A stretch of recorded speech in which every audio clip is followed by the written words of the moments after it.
मार, दरोडे, बलात्कार, मुलींच्या हत्या याचं प्रमाण वाढलं आहे. गुंडांना कसं अभय दिलं जात आहे आणि या सर्व काळामध्ये लाडके खासदार तिथे फिरकतही नाही. कालची घटना अक्षय शिंदे नंतरची जी घटना घडलेली आपण पाहिली ती अत्यंत हृदयद्रावक, धक्कादायक अशीच. हे सगळे लोक कल्याण, अंबरनाथ आणि बीडलाच का असतात? का?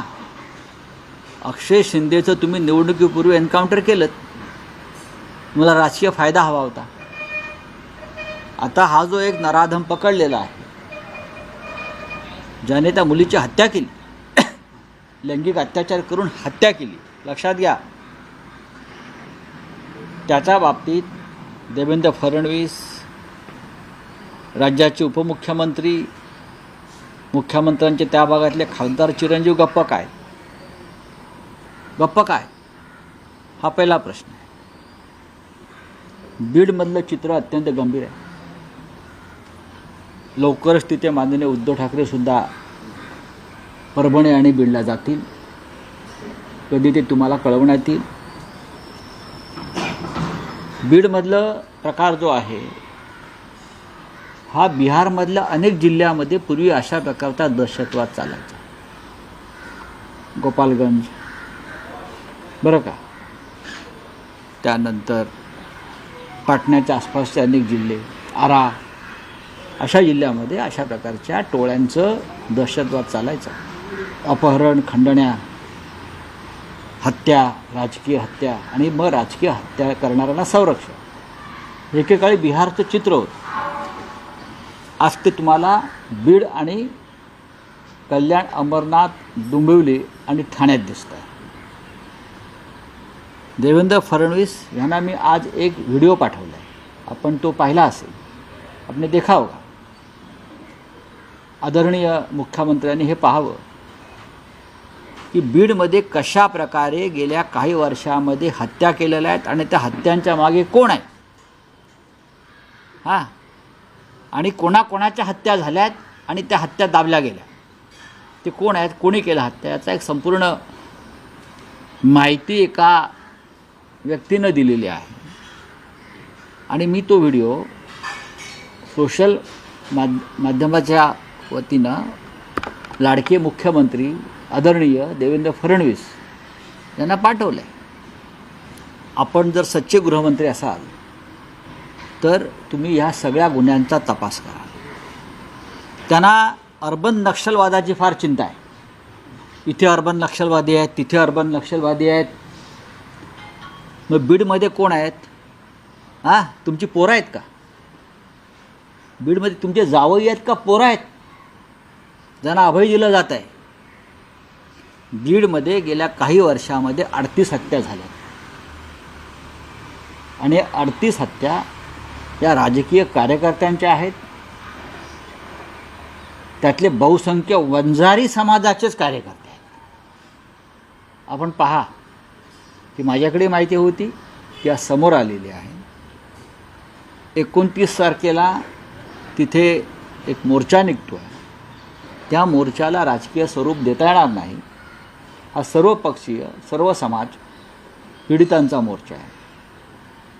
सरपंच संतोष देशमुख यांच्या खऱ्या मारेकऱ्यांना अटक करा आणि बीडमधला नक्षलवाद देवेंद्र फडणवीस सांगतात ना, तो अर्बन नक्षलवाद संपवा. कारण त्यांचा तो आवडता शब्द आहे, अर्बन नक्षलवाद. पण अर्बन नक्षलवाद देवेंद्र फडणवीस सांगतात तो वैचारिक असेल आणि इथे या अर्बन नक्षलवाद्यांच्या हातात जे BJPचे कार्यकर्ते आहेत, नेते आहेत आणि मंत्री आहेत, खासदार आहेत, आमदार आहेत, हे अर्बन नक्षलवादी, त्यांच्या हातामध्ये बेकायदेशीर बंदूक आहेत. ते खून करतात भर रस्त्यावर आणि तो खून पचवला जातो. बीडमधल्या अर्बन नक्षलवाद्यांना भाजपचं, राष्ट्रीय स्वयंसेवक संघाचं किंवा देवेंद्र फडणवीस यांचं संरक्षण आहे का, हे त्यांनी सांगायला पाहिजे. तुम्ही जेव्हा आमच्याकडे एक बोट दाखवता तेव्हा 3-4 बोटं तुमच्याकडे वळलेली आहेत. बीडमधल्या हत्याकांडांचा गुन्हेगारीचा सूत्रधार हा तुमच्या मंत्रिमंडळात आहे. तुम्हाला लाज वाटली पाहिजे देवेंद्र फडणवीस.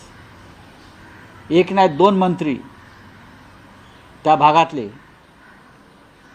ज्याने ही हत्याकांड घडवलेली आहे हे तुमच्या मंत्रिमंडळामध्ये आहेत. कोणी भाजपमध्ये आहे तर कोणी अजित पवारांच्या मंत्रिमंडळात आहे. शाहू फुले आंबेडकरांची नावं घेता ना तुम्ही. तुम्हाला लाज वाटते का यांची नावं घ्यायला? असा त्यांनी महाराष्ट्र घडवा असं कधी मार्गदर्शन केल्याचं माझ्या तरी स्मरणात नाही. देवेंद्र फडणवीस, आपण खोटं बोलण्याचं कृपा करून थांबवा. आपण राज्याचे मुख्यमंत्री आहात. आपण कायद्याचे रक्षक आहात. या राज्याचे गृहमंत्री जे आहात आपण झालेला ते फक्त विरोधकांचा काटा काढण्यासाठी झालेला नाही किंवा आपल्या सहकाऱ्यांचे आणि आपल्या पक्षाचे गुन्ह्यांवर पांघरून घालण्यासाठी आपल्याला गृहमंत्रीपद मिळालेलं नाही. आपल्याला महाराष्ट्राच्या जनतेचं माय भगिनींचं रक्षण करण्यासाठी दिलं आहे. आपल्याला खूप चिंता असते लाडक्या बहिणींची, बरोबर ना? त्यांचे लाडके भाऊ आहात ना आपण. लाडका भाऊ, देवा भाऊ, लाडका भाऊ. परळी आणि आसपासच्या परिसरामध्ये अनेक लाडक्या बहिणींचं कुंकू पुसलं गेलेलं आहे आणि ते कुंकू पुसणारे तुमच्या मंत्रिमंडळामध्ये आहेत. तेव्हा लाडक्या देवाभाऊंनी या सगळ्या लाडक्या बहिणीच्या विधवा झालेल्या आहेत. त्यांच्या लाडक्या भावाचं जर खरोखर तो भाऊ असेल तर बदला घेईल. भाऊ असेल तर कायद्यानं बदला घेईल या सगळ्यांचा. हे मी आत्ता तुम्हाला सांगतो आहे.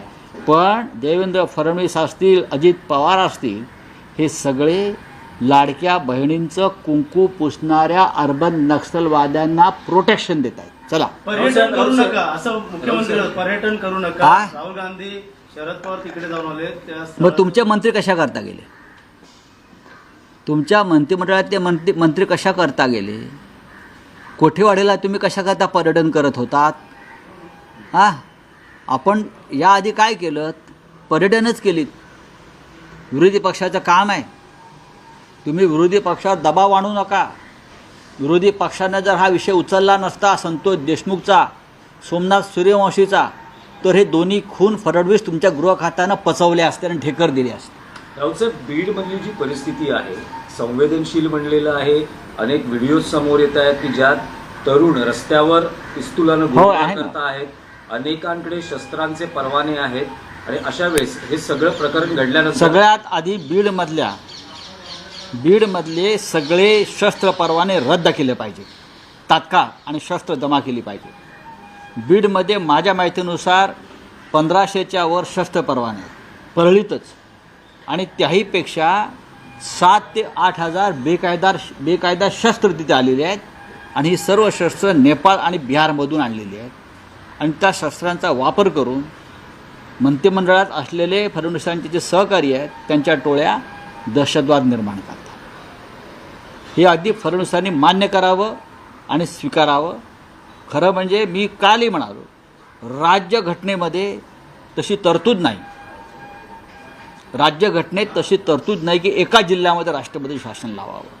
नाहीतर बीड, कल्याण, अंबरनाथ ही फिट केस आहे अशा प्रकारचं राष्ट्रपती शासन लावण्यासाठी.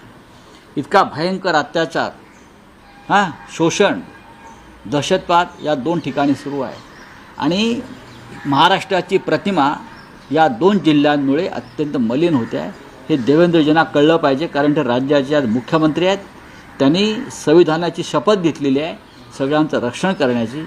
मी मगाशी आकडा सांगितला, 38पेक्षा जास्त लाडक्या बहिणीचं कुंकू ज्या पद्धतीनं पुसलं गेलं आहे हत्या करून.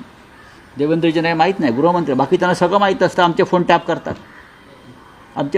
करतात, आमच्या मागे हेर लावतात, सगळं करतात ना. आमची माहिती घेतात विरोधकांची, आमचे पक्ष फोडतात, वेषांतर करून फिरतात. देवेंद्रजींनी वेषांतर करून परळीमध्ये फिरा. धनंजय मुंडेंना कोणाचा राजकीय आशीर्वाद किंवा फडणवीसांचा? आणि तो का आहे? फडणवीस अजित पवारांचा. तो का आहे? त्यांनी सांगावं. हे त्यांनी सांगावं.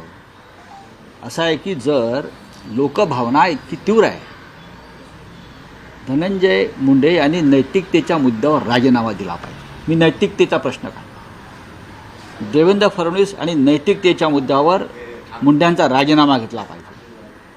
मुंड्यांचाच नाही तर अजित पवारांचा राजीनामा घेतला पाहिजे, कारण त्यांना मंत्रिमंडळात घेतलेलं आहे. हे मी अत्यंत हिमतीनं धाडसानं सांगतो. त्याची किंमत मला मोजावी लागेल. मला माहिती आहे काय चाललं आहे राज्यामध्ये. हे राज्य तुम्ही कोणत्या दिशेला घेऊन चाललेला काय. राज्याच्या मुख्यमंत्र्यांना हे दिसत नाही, अमित शहाना हे दिसत नाही कोणत्या प्रकारचं राज्य आहे हे. शिवाजी महाराजांचं नाव सांगतोय ना आम्ही इथे. हे असं राज्य चालतं का? महाराष्ट्र राज्य कधी अशा प्रकारे चाललं होतं का? हां, तुम्ही आम्हाला सांगताय ना खपवून घेणार नाही, किती मोठा गुन्हेगार असू द्या. मग आता हे कोण आहेत तुमचे? कोण आहेत? लाडके भाऊ आहेत, जावई आहेत, सांगा ना कोण आहेत तुमचे? का तुमचे एजंट आहेत? फक्त निवडून येण्याची क्षमता आहे दहशतीच्या बळावर.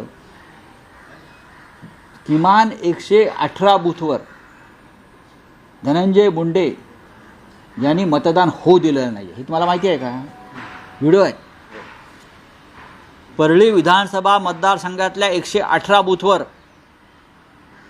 मतदान होऊ दिलेलं नाही आहे. मतदारांना दहशतीनं बंदुका दाखवून पळवून लावलेलं आहे. हे देवेंद्र फडणवीसांना दिसलं नाही, निवडणूक आयोगाला दिसलं नाही.